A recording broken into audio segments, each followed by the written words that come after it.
The biggest mistake I see entrepreneurs making is believing they need to do things perfectly, but instead not doing anything at all. I believe people feel this need to be perfect because of society's judgment. There's so much judgment in the world.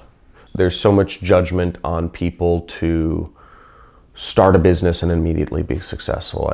There's so much judgment from society of people looking at your Instagram photos. There's so much judgment from society in all aspects of our lives. What I realized was that society's judgment was not me being myself.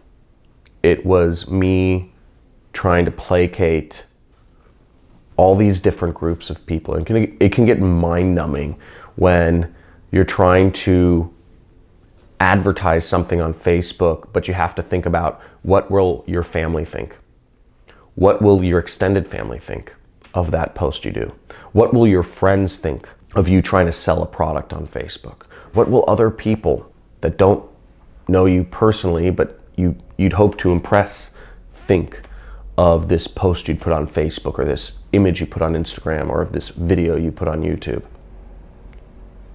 And juggling all these different groups whose judgment I was worried about,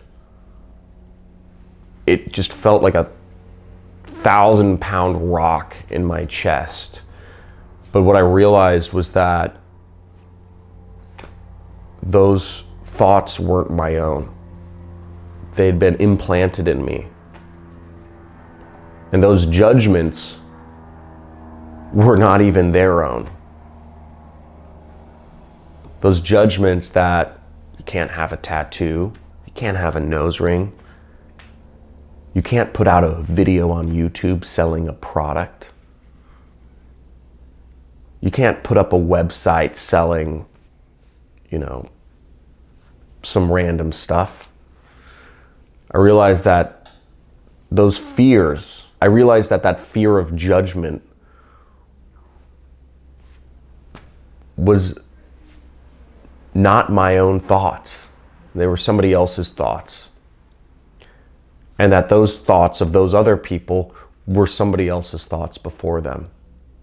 They'd been implanted in their brains. And that the only true way to live life is really just be yourself and not allow society's judgments to filter in and affect your brain.